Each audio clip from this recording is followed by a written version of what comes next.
لا سوى العلم طريق للعلا كل من ساروا عليه وصلوا سنة الله وهدي الأنبياء وبه عز الرعيل الأول. Alhamdulillah, wassalatu wassalamu ala rasulillah, amma ba'd. Sa pagpapatuloy po ng ating pagbabasa ng ating libro, Al-Fiqhul Muyassar fi Daw'il Kitabi was Sunnah, narito na po tayo sa ika-6 na bahagi, ang pagpupunas sa ibabaw ng al-khuf, turbante at balangkat. Ang al-khuf ay yari sa balat na suot sa paa, ang pangmaramihan nito ay khifaf. Kabilang sa al-khuf ang lahat na sinusuot sa paa na kagaya sa suot na yari sa lana at iba pa. Ang lana ito yung tela na yari sa balahibo ng tupa. Unang paksa, kahatulan sa pagpunas sa al-khuf at ang batayan nito. Maaaring magpunas sa al-khuf ayon sa napagkasunduan ng Ahlus Sunnah wal Jamaah. Ito ay pahintulot na ipinigay ng Allah bilang pagpapagaan sa alipin niya at upang makaiwas sa hirap. Ang kapahintulan nito ay nakasaad sa sunnah at ijma'. Hinggil sa sunnah, paulit-ulit ang mga mapapanaligang hadith na nagpapatunay sa gawa, utos at pagpapahintulot nito ng propeta. Sinabi ni Imam Ahmad, wala kahit katiting na pag-aalinlangan sa puso ang tungkol sa kapahintulutan nito. Mayroon itong 40 hadith. Sinabi ni Al-Hasan al-Basri, 70 sa mga sahaba ng sugo ni Allah ay nagsabi sa akin na siya ay nagpupunas sa al-khuf. Kabilang sa mga hadith na ito, ang hadith na inulat ni Jarir bin Abdullah. Ra'aytu Rasulullah bala thumma tawadda'a wa masaha ala khaffayhi. Nakita ko ang sugo ni Allah na umihi at pagkatapos ay nagwudo at nagpunas siya sa dalawa niyang al-khuf. Ito ay nasa Sahih Muslim, hadith number 272. Gayon din ang isinalaysay ni Al-Bukhari mula sa ulat ni Al-Mughira sa kabanata hinggil sa pagpupunas sa Al-Khuf, hadith number 203. Sinabi ni Al-A'mash mula sa ulat ni Ibrahim, nagustuhan nila ang hadith na ito sapagkat ang pagmumuslim ni Jarir ay pagkatapos ng pagbaba ng Al-Ma'idah, ibig sabihin ay ang aya hinggil sa wudu. Napagkasunduan ng mga maalam na kabilang sa Ahlus Sunnah wal Jamaah na ang pagpupunas sa al-khuf ay alinsunod sa batas. Sa paglalakbay man, pananatili, pangangailangan at iba pa. Gayon din, ipinahintulot ang pagpupunas sa mga kasuotan sa paa na hindi iyari sa balat, na kagaya sa tinatawag ngayon na medyas sapagkat ito ay kagaya din sa al-khuf. Ito ay sapagkat naging laganap ang paggamit nito kaysa sa al-khuf. Kaya, ipinahintulot ang pagpupunas dito kung lubusan namang nakakabalot sa paa. Ikalawang paksa, mga kondisyon sa pagpupunas sa al-khuf at sa katulad nito. At ito ay ang mga sumusunod. Una, pagsusot nito habang nasa tahara, ayon sa ulat ni Al-Mughira.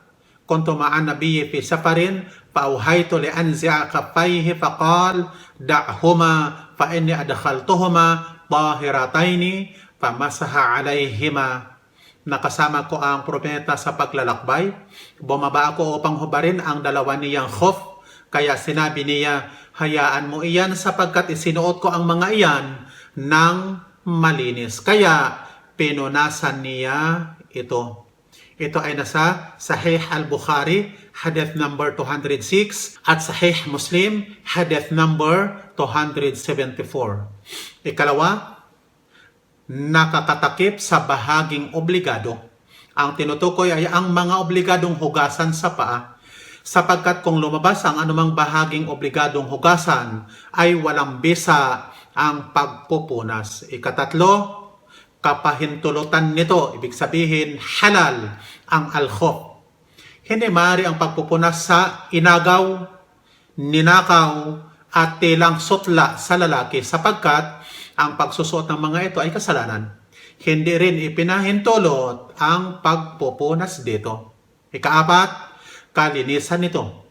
Walang bisa ang pagpupunas sa najas kagaya sa al-khuf na yari sa balat ng asno. Ikalima, ang pagpupunas ay nasa loob pa ng panahong itinakda, alinsunod sa batas.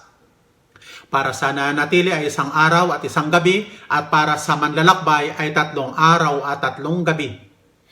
Ang 5 mga kondisyong ito ay hinuha ng mga maaalam para sa bisa ng pagpupunas sa al-khuf ayon sa mga batayan na mula sa propeta at pangkalahatang pamantayan na kailangang isaalang-alang sa pagpupunas. Ikatatlong paksa, paraan ng pagpunas at katangian nito. Ang bahaging pupunasan na alinsunod sa batas ay ang ibabaw ng al-khuf at ang obligadong paraan ay ang ipinahiwatig ng kahulugan ng salitang punas.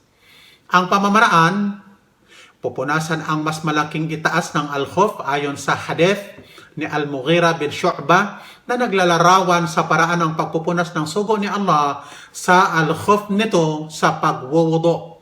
Sinabi niya, "Ra'aytu nabiyya yamsahu ala khaffaini ala zahirihima."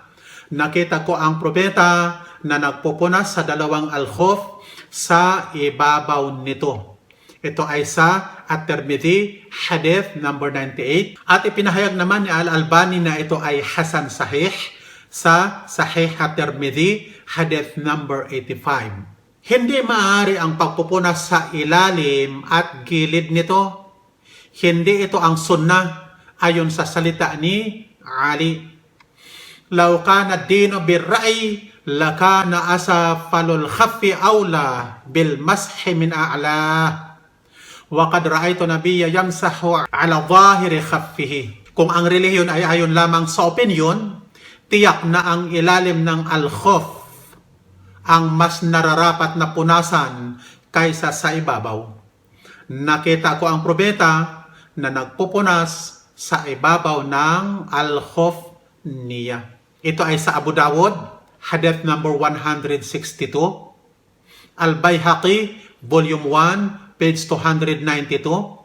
Ipinahayag ito ni Al-Hafidh Ibn Hajar na sahih sa Al-Khirsul Habir, volume 1, page 160. Kung pinagsama ang pagpupunas sa ibabaw at ilalim, may bisa ito, subalit hindi ka nais-nais. Ika-4 na paksa, tagal ng panahong itinakda nito. Ang takdang panahon na itatagal ng pagpupunas sa al-khuf para sa mga nananatili at naglalakbay na hindi ipinahintulot ang pagpapaikli ng pagdarasal ay 1 araw at 1 gabi, at para naman sa naglalakbay ng isang paglalakbay na ipinahintulot na ang pagpapaikli ng pagdarasal ay 3 araw at 3 gabi. Ito ay ayon sa hadith ni Ali. "Ja'ala Rasulullah 3 ayamin wa layalihinna lil musafir wa yawman wa laylatan lil muqim." Ginawa ng propeta na 3 araw at 3 gabi para sa manlalakbay at 1 araw at 1 gabi para sa nananatili. Ito ay sa Sahih Muslim, hadith number 85. Ika-5 paksa, ang mga nakakasira nito. Nasisira ang punas sa mga sumusunod. Una, kapag nangyari ang anumang mag-oobliga sa paliligo. Ayon sa hadith na inulat ni Safwan bin Asal, "Kana nabiyyu ya'muruna idha kunna safaran alla nanzi'a khifafana 3 ayamin wa layalihinna illa min janaba." Inuutosan kami ng propeta kapag kami ay nasa paglalakbay na huwag hubarin ang mga al-khuf namin ng 3 araw at 3 gabi maliban lamang sa janaba. Ikalawa, kapag lumabas ang ilang bahaging obligado, ibig sabihin bahagi ng paa na obligadong hugasan sa wudu, ay mawawala na ng bisa ang pagpupunas. Ikatlo, paghubad ng al-khuf ay magpapawalang bisa sa pagpupunas. Ang paghubad ng isa sa 2 al-khuf ay kagaya rin ng paghubad ng 2 ayon sa salita ng karamihan sa mga maaalam. Ika-4, pagkatapos ng tagal ng panahon ng pagpupunas ay nakakasira nito, sapagkat ang pagpupunas ay pansamantala lamang sa partikular na panahon ayon sa batas. Hindi pinahintulot ang karagdagan sa panahong itinakda ayon sa ipinahiwatig ng mga hadith. Ika-6 na paksa, ang simula ng takdang panahon ng pagpupunas. Magsisimula ang takdang panahon ng pagpupunas mula sa hadath pagkasuot ng al-khuf. Ibig sabihin, nagwudu ka para sa pagdarasal ng fajar, nagsuot ng al-khuf, at pagsikat ng araw ay nawala ng bisa ang wudu mo, hindi ka nagwudu. Pagkatapos ay nagwudu bago ang pagdarasal ng zuhur. Ang pagsisimula ng takdang panahon ng pagpupunas ay mula sa pagsikat ng araw na siyang oras ng hadath.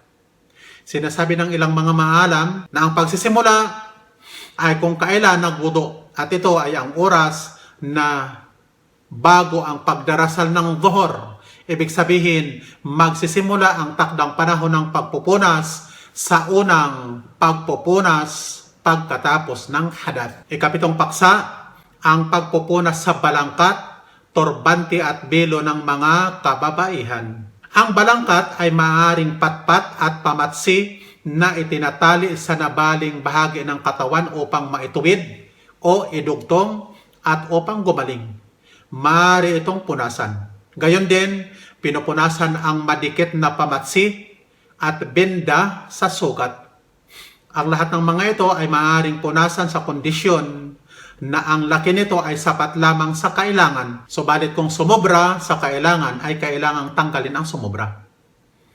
Ipinahintulot ang pagpupunas sa balangkat sa hadath akbar o asghar at walang takdang oras ang pagpupunas dito. Bagkus ay maaaring magpunas dito hanggang sa ito ay tanggalin o gumaling na. Ang batayan nito ay dahil ang pagpupunas ay kailangan. Walang kaibahan ang pagpupunas dito sa dalawang uri ng hadath. Gayon din, ipinahintulot ang pagpupunas sa turbante. Ito yung isinusuot at ipinupulupot sa ulo. At ang batayan nito ay ang hadith ni Al-Mughira bin Shu'bah, ana nabiyya masaha ala amamatihi wa ala nasiyati wal khaffain. Ang propeta ay nagpunas sa turbante niya at sa noo niya at dalawang al-khuf. Ito ay nasa Sahih Muslim, hadith number 274. Sa isa pang hadith, annahu masaha ala al-khaffaini wal khimar. Siya ay nagpunas sa dalawang al-khuf at belo. Ang tinutukoy ay ang turbante. Ang pagpupunas dito ay walang takda, subalit bilang pagtitiyak, mas mainam na punasan ito sa kondisyon na isinuot ito ng nasa tahara at sa takdang tagal ng panahon na kagaya sa pagpupunas sa al-khuf. Tungkol naman sa belo ng babae na naglalambong sa ulo nito, mas mainam lamang ang pagpupunas dito kung may kahirapan sa paghubad nito o sakit sa ulo at iba pang kagaya nito. Kung ang ulo ay nababalutan ng henna o iba pang balot, ipinahintulot ang pagpupunas dito ayon sa ginawa ng propeta. Bilang pangkalahatan, ang kalinisan sa ulo ay pinadali at pinagaan sa umma na ito. Hanggang dito lamang ang ika-6 na bahagi at ang sunod nating tatalakayin sa ika-7 ay ang paliligo. Subhanakallahumma wa bihamdik, ashhadu an la ilaha illa ant, astaghfiruka wa atubu ilaik. Wassalamu alaikum wa rahmatullahi wa barakatuh.